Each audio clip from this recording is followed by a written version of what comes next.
pertanyaan sederhananya adalah gimana sih cara kita menghadapi itu. Saya juga lagi belajar, ini bukan kata saya ya, tapi saya coba merangkum dari beberapa hadis, dari beberapa ayat. Mudah-mudahan ini jadi semacam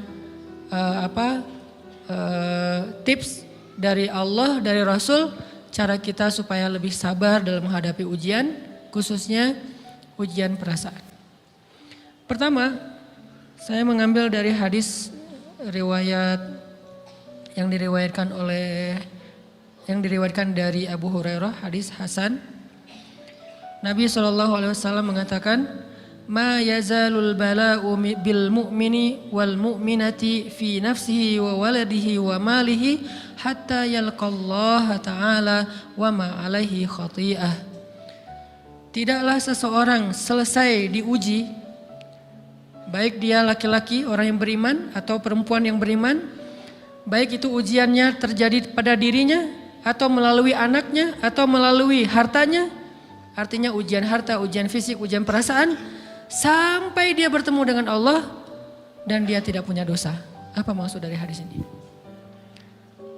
Ujian itu tidak akan berakhir kecuali kalau dosa kita sudah habis. Allah akan menguji kita terus untuk membersihkan diri kita dari dosa. Sehingga yang harus kita coba bangun awareness dalam diri kita kalau lagi diuji, Allah pengen membersihkan dosa saya nih. Sehingga kita ridho dengan ujian, bukan ikhlas ya. Kalau ikhlas ibadah, kalau ujian ridho, rela. Saya ridho ya Allah walaupun ini berat. Saya ridho ya Allah walaupun saya berharap Engkau beri jalan keluar. Saya ridho ya Allah walaupun saya berharap ditolong oleh Allah. Tapi tetap ridho diberikan ujian itu. Sambil berdoa diberikan jalan keluar, ditolong, diberikan keajaiban. Cuman gak mau mengeluh. Dan berdoa meminta jalan keluar bukan mengeluh, itu ibadah. Berdoa itu ibadah dalam Islam. Sehingga Allah suka banget sama hamba yang berdoa. Allah suka dengan hamba yang curhat. Nabi itu kalau lagi curhat, doanya aja bisa berjam-jam cuma doa doang tuh. Kayak hadis Aisyah pas lagi cemburu malam-malam kan. Aisyah lagi tidur, ini jatah malamnya Aisyah. Tiba-tiba dia nyari-nyari raba-raba, Nabi gak ada, dicari di kamar mandi gak ada. Biasanya Nabi sholat di sebelah Aisyah. Wah curiga nih, jangan-jangan ke rumah si fulan. Dicari ke rumahnya, ditelepon gak aktif, mungkin lagi dicas, datang ke rumahnya. Ketuk pintu. Hafsah, Nabi di rumah kamu enggak? Enggak Aisyah, beneran. Cari ke rumah Sofia. Sofia, Nabi di sini enggak? Enggak, beneran. Cari ke rumah Maria. Maria di sini enggak Nabi? Enggak. Kemana ya Nabi? Rumah istri-istri yang lain gak ada. Pas balik ke rumahnya, ngelewat masjid, ngelihat Nabi lagi sujud di Masjid Nabawi, di mihrab. Dan Aisyah mendengar Nabi menangis sambil berdoa. Dan sujudnya itu seperti membaca 1 juz Al-Quran. Dan itu isinya doa nangis. Robbi. Jadi kalau kita katakan gak usah banyak berdoa sama Allah, malu. Justru Allah suka kepada hamba yang berdoa. Justru sebaliknya kalau kita jarang berdoa atau enggan berdoa, buat Allah itu orang sombong. Allah gak suka hamba kayak gitu. Kamu gak butuh saya, sama kayak kita lagi ada masalah, punya teman yang punya kelebihan harta, terus kita kayak bingung gitu nyari kesana kemari pinjaman, dia gak dikasih tahu. Pas dia tahu dari orang lain, dia ngomong apa? Kamu gak nganggap saya ya? Emangnya saya bukan teman kamu? Kok kamu punya masalah keuangan tapi saya gak dikasih tahu, malah saya tahunya dari orang lain? Tersinggung kan? Kalau teman kita aja tersinggung, apalagi Allah. Kamu punya masalah kok gak ngomong ke saya, wahai hambaku? Bukan berarti Allah gak tahu, Allah tahu, cuman Allah berhak, bukan ingin ya, berhak untuk dilibatkan. Allah berhak untuk dicurhatin. Allah berhak untuk dijadikan tempat kita untuk habis-habisan menangis dan melampiaskan masalah kita kepada Allah dalam bentuk curhat-curhat dan doa. Sehingga kalau kita berdoa, ya Rabbi, Allah langsung inni qarib, mendekat Allah kepada kita. Jadi teman-teman yang dirahmati Allah, kalau kita punya masalah, kita coba bangun awareness, oh Allah pengen membersihkan dosa-dosa saya nih. Terus kita berdoa, ya Allah bantu saya, ya Allah tolonglah saya, istighfar. Saya kadang-kadang ngerasa nih, kalau ada dosa, ada kesalahan, ada kekeliruan yang saya lakukan misalnya gitu. Kalau saya nggak kuat istighfarnya, bentar lagi akan diuji sama Allah. Ujinya macam-macam, alhamdulillahnya ujiannya masih ketahan. Pasti diuji sama Allah. Kalau istighfarnya nggak kuat, taubatnya tuh nggak kuat, langsung diuji sama Allah. Dan saya langsung sadar, oh benar berarti yang tadi ini lagi dihapus sama Allah nih. perkencang lagi, perkuat lagi istighfar. Kenapa? Karena kalau istighfar kita kuat, berarti kan dosa kita dihapus dengan istighfar ya. Otomatis ujian kita durasinya berkurang. Makin kuat istighfar, makin berkurang. Kalau istighfarnya udah mantap, udah selesai, Allah cabut tuh ujian kita. Diganti dengan kebaikan. Jadi teman-teman, kita coba sadari, oh kalau Allah menguji saya, emang saya banyak dosa. Sebelum kita mencari kambing hitam, nyalah-nyalahin orang lain, sebelum kita marah kepada orang lain, kadang wajar kita marah kepada orang lain gara-gara ucapannya, komennya, teks dari dia, wajar. Tapi sebelum itu marah dulu kepada diri kita atas dosa dan kesalahan kita yang baru saja kita lakukan. Atau yang dulu kita lakuin dan belum benar-benar kita tinggalkan. Kalau kita ngerasa banyak dosa di masa lalu sebelum kita taubat, hijrah, berarti mungkin itulah alasan kenapa sekarang kita diuji setelah hijrah. Kenapa agak-agak harus jungkir balik setelah kita hijrah. Kenapa harus sedikit berdarah-darah setelah kita hijrah. Anggap aja itu untuk mengkifarat, membersihkan dosa-dosa kita yang telah lalu. Supaya apa? Supaya kalau kita pulang kepada Allah, kita pulang dalam keadaan bersih. Dan itu pasti akan menjadi orang yang paling beruntung. Daripada nanti diberesin di akhirat, mending diberesin di dunia kan? Soalnya kalau diberesin di akhirat, itu lebih berat. Akhirat itu perlakuannya beda dengan di dunia. Di dunia kalau kita salah, akan dibalas oleh Allah. Kalau kita belum taubat, dibalas oleh Allah sama. Tapi di akhirat, ukurannya beda. Sehingga heran ya, kalau ada orang yang merasa beruntung lolos dari hukuman dunia, dia pikir dia udah lolos dari hukuman Allah, mending dia beresin deh di dunia daripada nanti di akhir berlarut-larut. Itu bahaya banget. Kalau buat saya pribadi dan saya yakin teman-teman juga kayak gitu, gak mau ada masalah di akhirat, mending masalah di dunia aja. Tapi masalah di dunia juga kita gak mau berlarut-larut, pengen cepat dimudahin sama Allah. Caranya istighfar. Tidaklah Allah memberikan kepada kita ujian kecuali salah satu alasannya pengen menghapuskan dosa. Idza kathurat dzunubul 'abdi wa lam yakun lahu min 'amalin liyukaffiraha fabtalahu Allahu bil hazan liyukaffiraha. Kalau seorang hamba banyak dosa dan dia enggak cukup amal untuk mengkifarat dosa-dosanya, Allah akan menguji dia dengan rasa sedih, dengan rasa kecewa, dengan rasa berat, sakit hati untuk mengkifarat dosa-dosanya. Itu yang kita bangun. Sehingga kalau ada masalah sama orang lain, kita memperbaiki diri dulu. Bukan sibuk dengan kesalahan dia terus menerus yang gak mau kita maafin. Misalnya ada teman kita nih, jadi clash sama kita. Hal pertama yang kita bangun, astagfirullahaladzim saya banyak dosa nih. Tapi kan yang salah dia, ya tapi mungkin dia nggak akan mengatakan kalimat itu, nggak akan bersikap kayak gitu kalau kita nggak punya dosa. Allah sengaja mengutus dia untuk menguji kita lewat kata-katanya, lewat perilakunya, karena kita punya dosa. Jadi penyebab pertama diuji itu bukan teman kita yang salah, itu penyebab kedua. Memang dia salah dan itu harus kita akui, realistis lah. Dia salah, dia nggak pas, dia nggak bijak, dia apa.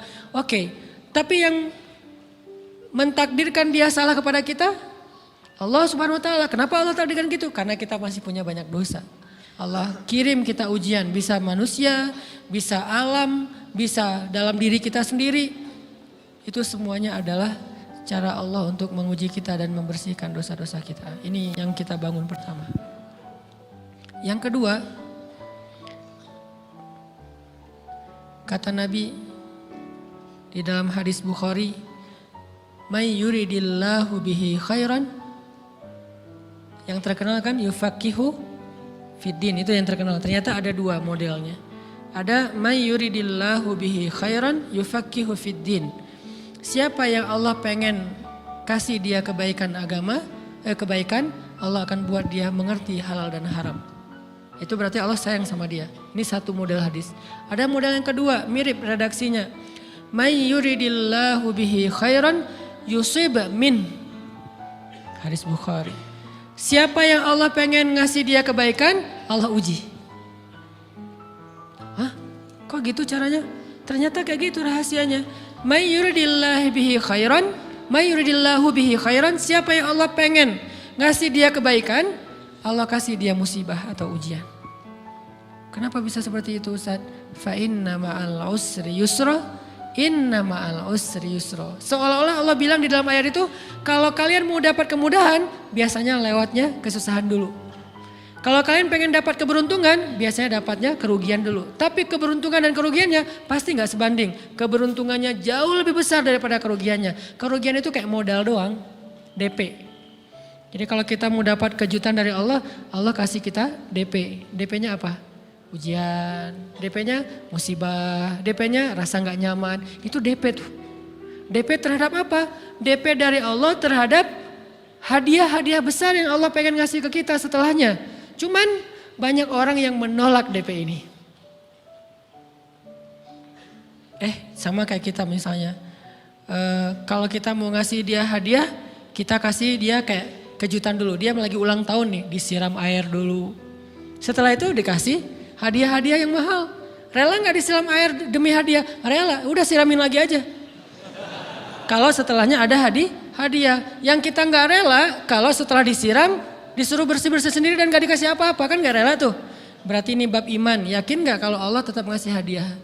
Kan sabar dan iman itu ternyata tahu aman, kembar. Kalau kita yakin Allah ngasih hadiah setelah ngasih kita DP ujian, ya kita akan sabar. Gak apa-apa deh, bentar lagi mau dikasih hadiah, digini-giniin juga gak masalah.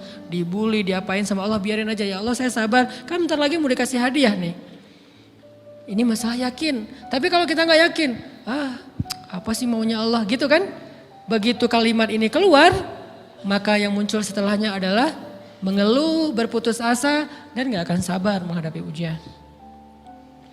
Ujian, kata Nabi, may yuridillahu bihi khairan, siapa yang Allah pengen kasih hadiah, siapa yang Allah pengen kasih kejutan, siapa yang Allah pengen kasih pertolongan, siapa yang Allah pengen kasih kebaikan, yusib min, Allah akan uji dia dulu. Ini sunnatullah, sehingga kalau kita lagi diuji, yang kita lihat jangan ujiannya, apa setelah itu. Gimana ngelihatnya Ustaz gak kelihatan? Dengan mata hati. Istafti qalbak, tanya kepada hatimu, kelihatan gak? Dengan mata hati. Gimana ngelihat dengan mata hati? Dengan iman, saya percaya Allah pasti ngasih kebaikan setelah ini. Orang Allah sendiri yang ngomong, gak ada satu huruf pun di Al-Quran yang salah. Apalagi satu ayat, apalagi dua ayat. Fa inna ma'al usri yusra, ditegesin lagi. Inna ma'al usri yusra. Tapi usr dulu, baru yusr. Dikasih kesusahan sedikit, dikasih kemudahan yang banyak. Dikasih kesusahan sedikit, dikasih kemudahan yang banyak. Ini yang kita coba bangun tajdidul iman. Bangun memperbaharui yakin. Sehingga ketika kita diuji, sedih, wajar. Mengaduh sedikit, bukan mengeluh ya. Kalau mengeluh kan nyalahin Allah. Kalau ngaduh, yang namanya orang dicubit kan, itu ngaduh. Tapi kalau, apa sih maunya Allah? Nah itu ngeluh. Antara mengadu dengan mengeluh berbeda. Mengaduh, itu manusiawi. Sedih, itu manusiawi. Air mata bahkan bukan hanya manusiawi, itu rahmat dari Allah. Orang yang gak bisa menangis itu yang bahaya. Kalau kita masih bisa menangis, berarti kita masih peka hatinya. Bukankah anak kecil paling sering menangis? Berarti hatinya peka. Siapa lagi selain anak kecil yang paling sering menangis? Cewek. Cowok itu emang gak punya perasaan, makanya jarang nangis. Cewek dikit-dikit nangis, jangan bilang, cemen banget sih nangis, cengeng apa. Enggak, karena dia perasaannya lebih peka dari kita. Itulah kenapa Allah menitipkan bayi kepada perempuan. Kalau dititipin ke laki-laki hancur. Di balik kepekaan perempuan, di balik sensitifnya perempuan, di balik perasaannya yang luar biasa, di situ Allah Subhanahu wa taala menitipkan amanah, dia yang paling baik dalam merawat bayinya. Perempuan secara umum mungkin lebih banyak bicara daripada laki-laki ya. Walaupun ada orang yang perempuan pendiam banget, ada yang gak ngomong sama sekali, misalnya diem-diem aja, ada. Tapi secara umum perempuan lebih banyak berucap daripada laki-laki. Emangnya ini kekurangan? Bukan. Ini kelebihan. Kalau dia berikan itu dalam hal yang tepat. Apa yang tepat? Mendidik anak. Justru karena perempuan banyak ngomong, lebih baik dalam mendidik anak daripada laki-laki. Laki-laki itu kurang mendidik, kurang mengedukasi kepada anak dengan usia tertentu karena dia jarang memahamkan. Salah hanya marah, salah hanya ditegur. Kalau ibunya jelasin, gini sebelum tidur ibunya yang ceritain banyak cerita. Saya sendiri ngalamin sering mana seorang ayah sama ibu interaksi sama anak dalam bentuk verbal. Sering ibu. Jadi menangis itu rahmat dari Allah. Gak apa-apa, nangis aja. Dan itu tidak disebut mengeluh. Kamu kok nangis sih? Kan orang Islam harus sabar. Emangnya nangis dengan sabar itu bertolak belakang? Sabar tetap sabar, ya nangis jalan aja terus nangis. Nangis apa pakai nangisnya nggak cuma nangis doang, emotikonnya juga nangis, berderai-derai gitu. Sampai air matanya menggenang gitu kan ya. Boleh lah. Ditambah lagi dengan visual menangisnya, posting bahwa dia lagi tertusuk duri dengan postingan kaktus atau apalah. Dia pengen share ke semua orang bahwa saya sedang sedih. Sehingga nanti ketika ada orang yang menghibur dia dengan sedikit kata-kata yang sabar ya segala macam, wah makin berderai-derai. Itu belum jadi. Kecuali dia keluarkan kata-kata mengeluh, baru dia disebut orang yang banyak mengeluh, berputus asa. Kalau mengaduh wajar. Walaupun ada nabi udah diuji berat gak mau mengaduh, apalagi ngeluh. Zakaria digergaji mengadu aja enggak. Kenapa? Karena kata malaikat kalau kamu mengadu sedikit aja, maka Allah Subhanahu wa taala akan menghancurkan kaum ini. Dia kasihan kepada kaumnya enggak mau mengaduh. Satu-satunya orang yang kita tidak boleh mengaduh hanya orang tua. Atau itu mengeluh kalau untuk orang tua. Kalau yang lain enggak disebut mengeluh. Kalau ke teman, malas enggak apa-apa. Jangan sering-sering tapi. Apaan sih? Ke teman boleh. Tapi ke orang tua, saja itu bukan lagi mengaduh, itu sudah mengeluh. Khusus untuk orang tua. Kalau di antara manusia. Kalau kepada Allah dan Rasul, pastinya lebih dari itu. Ketika kita diam saja, tidak langsung beranjak sami'na wa ata'na labbaika ya rabbi wa sa'daik, enggak memenuhi panggilan Allah, itu sudah disebut bagian dari kufur ingkar. Tapi minimal kita mungkin masih mengaduh, kita masih menangis, kita masih lelah, kita masih merasa lemah. Setidaknya kita tidak mengeluh. Kenapa? Kita percaya Allah kalau mau ngasih hadiah kepada hambanya, DP-nya itu ujian. Dan yakinlah hadiahnya minimal 10 kali lipat lebih baik daripada ujian itu. Minimal, karena gak ada amal soleh yang dibalas di bawah 10 kali lipat tuh gak ada. Amal soleh, amal ya bukan niat. Amal yang udah kita kerjakan minimal dibalas 10 kali lipat. Minimal, maksimalnya bighairi hisab, tanpa batas. Bighairi hisab, tanpa batas. Ada yang 700 kali lipat kayak sedekah. Tapi tetap aja ayat sedekah di akhirnya ujung-ujungnya apa? Bighairi hisab juga kan? Berarti sedekah itu minimal dibalas 700 kali lipat. Minimal. Kalau kita yakin. Selalu syaratnya kalau kita yakin. Dan saya ngebuktiin itu banget. Saya pernah ngalamin lagi jalan-jalan di sebuah kota yang ada becak kayuhnya, becak sepeda gitu ya. Jalan terus saya bilang, Pak berapa ongkosnya? 20.000. Udah naik aja 20.000. Karena kita keliling-keliling kota, ternyata saya jadi kasihan sama dia 20.000. Kasihan kan 20.000 dibayar keliling kota walaupun pas mampir beberapa tempat mungkin dia dapat tips ya. Tapi saya nggak tega gitu, dia cerita tentang anaknya lagi sekolah, apa segala macam, makin bikin baper kan. Pas selesai, saya kasih dia 100.000. Dari 20.000 dikasih 100.000 karena kasihan. Dan saya yakin, nggak mungkin sedekah itu sia-sia. Kan Nabi bersumpah kan, demi zat yang jiwaku di dalam genggamannya, tidak berkurang harta karena sedekah. Demi Allah kata Nabi, nggak berkurang harta karena sedekah. Berkurang harta karena belanja, ya. Berkurang harta karena pacaran? Banget. Modal banget kan? Apalagi buat cowok. Tapi berkurang harta karena sedekah? Gak mungkin kata Nabi. Demi Allah gak berkurang harta karena sedekah. Berkurang harta karena istri? Enggak. Karena memberi kepada istri itu pahalanya lebih gede daripada sedekah. Makanya ngemodalin pacaran setelah nikah itu tumbuh berkah. Modal pacaran sebelum nikah itu apes. Jadi kalau pengen modal nih, ngemodalin cewek, traktir, ngapa-ngapain, bayarin, jangan sebelum nikah. Sebelum nikah jadi orang pelit aja, nggak apa-apa. Tapi setelah nikah, jor-joran ngasih, apalagi yang, bayarin semuanya. Kenapa? Pahalanya lebih gede daripada sedekah. Bahkan lebih gede daripada infak fi sabilillah. Seorang suami memberi nafkah istri, itu pahalanya terkadang lebih besar daripada kita berinfak untuk fi sabilillah, untuk korban perang. Saya heran kalau ada orang sedekahnya rajin tapi ke istrinya kikir, aneh, berarti dia gak ngerti konsep. Padahal memberi kepada istri itu selama itu kebutuhan pokok ya. dan sedikit entertain, nggak apa-apa asal nggak berlebihan, itu luar biasa. Makanya saya kalau jalan sama istri yang yang mana? Itu yang Onit suka. Oh ya, Onit suka. Kasih aja. Kenapa? Minta ini. Kasih. Selama ada kan kenapa nggak dikasih kan ya? Nanti Allah ganti. Makin rajin kita ngebayarin istri kita, ngebelanjain istri kita, makin Allah ngasih yang kita nggak pernah duga-duga. Sampai istri kita cemburu sama kita. Kok kamu duitnya banyak banget sih? Kan gara-gara aku sering ngasih ke kamu. Ya udah sini lain lagi. Mau ditransfer berapa gitu kan ya? Saya ngasih 100.000 ke si bapak. Dan saya yakin teman-teman sedekahnya pasti lebih dari itu karena 100.000 saya sebut. Kalau 1 juta ke atas saya nggak mau nyebut, malu dong, ria ya.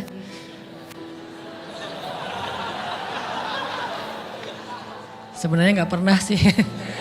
100.000 deh, karena kan kecil, saya kasih 100.000. Ternyata begitu saya kasih 100.000, dia doa. Nah ini nih pentingnya sedekah ke orang yang membutuhkan tapi nggak minta-minta, dia tulus. Dia langsung doa, ya Allah Pak mudah-mudahan rezekinya lancar, berkah, bertambah dan segala macam bahagia keluarganya. Doa-doa ini semuanya dikabulkan dalam hitungan hari. Pertama bertambah bahagia rumah tangganya, dapat kecupan dari istri. Dia nganggap suami saya cowok banget sih. Mulai 1 nih. 2, demi Allah selang 15 jam kalau nggak salah karena waktu itu malam, besok paginya ada orang yang ngejar-ngejar saya pengen ngasih hadiah. Ustadz saya pengen ketemu Ustadz. Maaf saya nggak bisa ketemu sekarang lagi rush, lagi tight schedule gitu-gitulah sosok gaya nggak jelas gitu ya. Terus Ustadz saya pengen banget ketemu, dia nggak ngomong pengen ketemu apa. Kalau dia bilang mau ngasih duit kan langsung saya prioritaskan kan ya. Berhubung dia nggak ngomong, ya udahlah, saya sosok jual mahal gitu. Tapi yang namanya rezeki kan gimana kita tolak dia datang kan. Saya nolak. Pokoknya sebentar aja 5 menit nggak akan ganggu waktu Ustadz. Ya udah besok pagi ya pas breakfast gitu. Pakai gaya-gaya dikit breakfast. Pas breakfast, oh ya siap Ustadz. Jam berapa? Jam 8. Udah janjian jam 8. Mungkin orangnya nih dengar live streaming, Pak jazakumullah khair jaza. Makasih banyak, mudah-mudahan Allah tambahkan rezekinya. Terus beliau besok mau flight ke luar kota jam 8. Akhirnya ngubungin lagi malamnya, Pak Ustadz maaf gak bisa ketemu besok. Karena saya jam 8 itu jadwal terbang. Oh ya udah gak apa-apa, seneng dong saya gak jadi ketemu kan. Tahu gitu kan nyesel saya tuh, seneng. Besok pagi jam 6, Pak Ustadz alhamdulillah ternyata penerbangan saya di-delay ke jam 11. Allah delay penerbangannya demi ngasih rezeki buat saya. Kan luar biasa kan. Nah ini hikmah kepedean saya, kegeeran kepada Allah gitu. Di delay demi saya. Kan kadang-kadang GR ya di depan Allah ya. Robbi akroman kan gitu ayatnya. Allah memuliakan saya dengan istighfar tetap. Akhirnya saya bisa ketemu Ustaz. Saya nggak baca WA-nya. Terlambat baca, baru baca jam 8. Dia udah mulai agak putus asa. Kayaknya udah gak mungkin ketemu nih. Jam 8 pas saya baca, ternyata orangnya nggak di delay. Ya udah saya balas, ya udah sekarang saya tunggu ya jam 9 maaf cuma sebentar. Nggak apa-apa Ustaz 5 menit. Datang dia. Datang ngasih apa coba? Ngasih duit 200 juta. Demi Allah. Cuman berselang beberapa jam saya tolak-tolak. Tahu gitu Pak, datang malam ini aja.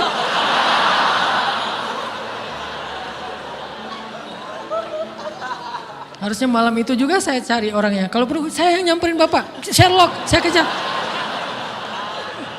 Manusia gitu banget ya.